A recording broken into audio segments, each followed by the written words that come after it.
आज मी तुमच्यासाठी घेऊन आले आहे हिमोग्लोबिनयुक्त हलवा। तर त्यासाठी इथे मी मोठं असं बीट घेतलेलं आहे। तर सर्वप्रथम ते बीट दोन भागामध्ये आपण कट करून घेऊया आणि त्यावरील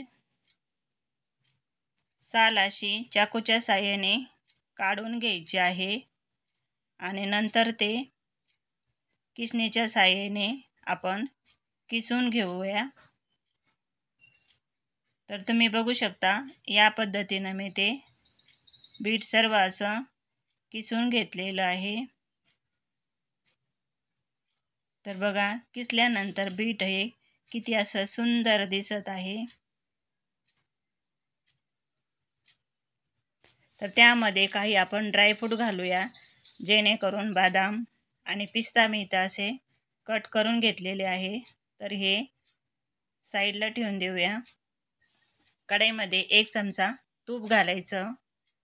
तूप थोडंसं मेल्ट झालं की त्यामध्ये बीटचा किस घालायचा आहे। तर सर्व बीटचा किस असं मी कढईमध्ये घालत आहे आणि त्याला एकसारखं हलवत 1 मिनिट छान असं परतून घ्यायचं आहे। तर परतून झालं की हलवायचं अजिबात बंद करायचं नाहीये। तर 1 मिनिट परतून झाल्यानंतर त्यामध्ये आपण अर्धा ग्लास दूध घालूया आणि मिक्स करून घ्यायचं आहे। तर तुम्ही हा व्हिडिओ कुठल्या शहरामधून बघत आहात ते कमेंट करून सांगायला विसरू नका। तर तुम्हाला माझ्या अशा साध्या रेसिपी आवडतात का तेही नक्की सांगा। तर त्यावरती झाकण ठेवून 1-2 मिनिटं छान असं शिजवून घेऊया। तर झाकण काढून घेऊया आणि हलवून घ्यायचं आहे।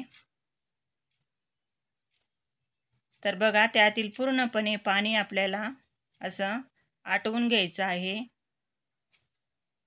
तर असं एकसारखं पुन्हा 1 मिनिटभर असं हलवत ते छान असं शिजवून घेऊया।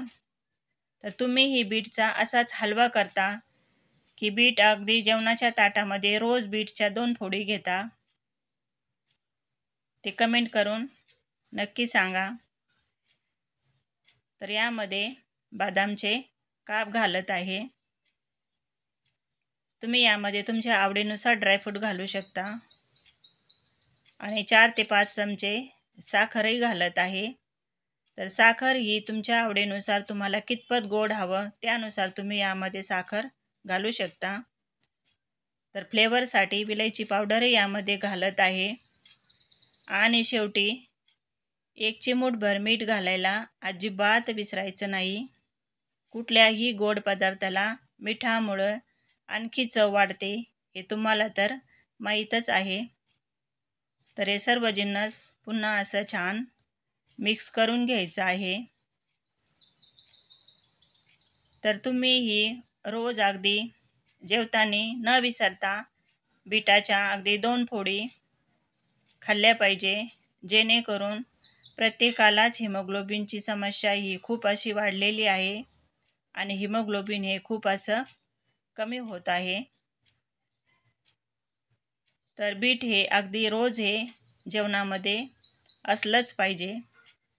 तर यावरती आता आपण झाकण ठेवूया आणि 1-2 मिनिटं छान असं शिजवून घेऊया। झाकण काढून घेऊया, हलवून घ्यायचं आहे।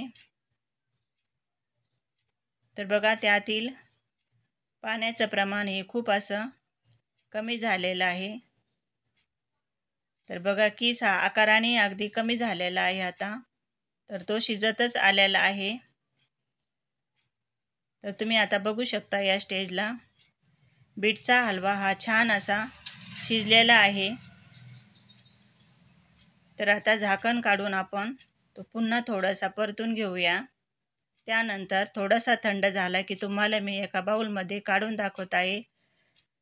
त्यावरती थोडेसे बदामचे काप घालत आहे आणि पिस्ताही घालत आहे. तर तुम्हाला ही बीटच्या हलव्याची रेसिपी आवडली का? आवडली असेल तर व्हिडिओला एक लाईक नक्की करा. तसेच तुम्ही जर माझ्या चॅनलवर नवीन असाल तर चॅनलला सबस्क्राईब करायला अजिबात विसरू नका. पुन्हा भेटू अशीच एक नवीन रेसिपी घेऊन. तोपर्यंत मस्त खा आणि स्वस्त रहा. धन्यवाद.